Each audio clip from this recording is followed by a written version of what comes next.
Hello mga kapangyaw! So itutour ko kayo sa aming maliit na garden. Alam nyo mga kapangyaw, yung garden namin, ano talaga to siya, organic kasi pangpataba na lupa lang talaga yung nilalagay namin at saka dinidiligan lang namin paminsan-minsan. Ayan o, hindi siya masyadong tambok, basta yun.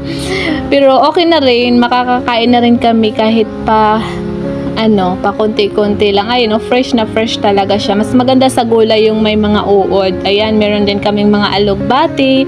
Tingnan nyo, basta masipag lang tayo mga kapangyaw. Nako, hindi talaga tayo magugutom kahit maliit lang yung natin, yung mga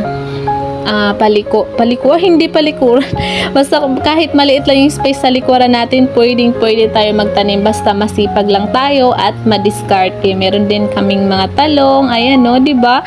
Kahit isang lang yan, pero ang daming bunga. Tsaka makakagulay lang talaga tayo pag masipag tayo mga kapangyaw. Ayan, lahat ng mga tanim namin organic talaga. Hindi kami naglalagay ng kahit anong spray dyan kasi gusto namin organic talaga, fresh na fresh, 'di ba?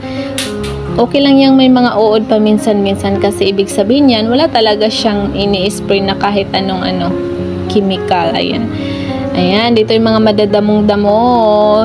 Sinasali ko na lang yung mga green kasi wala akong ma-video. Ayan oh.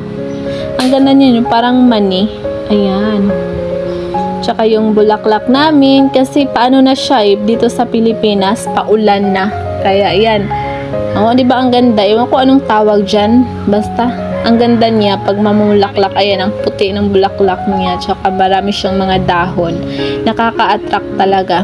Basta mga pangyaw, kahit maliit yung bahay natin, hindi masyadong maganda, kahit bahay kubo lang, basta masipag tayo magtanim-tanim, nako, hahangaan talaga kayo ng kapitbahay nyo. Kasi, syempre, ang dami yung tanim. Tapos, yun, basta, yun na yun. Sipag-sipag lang. Mabubuhay tayo kahit hindi tayo masyadong maraming pera. Sipag lang talaga, sipag lang pangyaw. Kasi ibibless naman tayo ni Lord pag masipag tayo, pag wala tayong ginagawang mga kalokohan.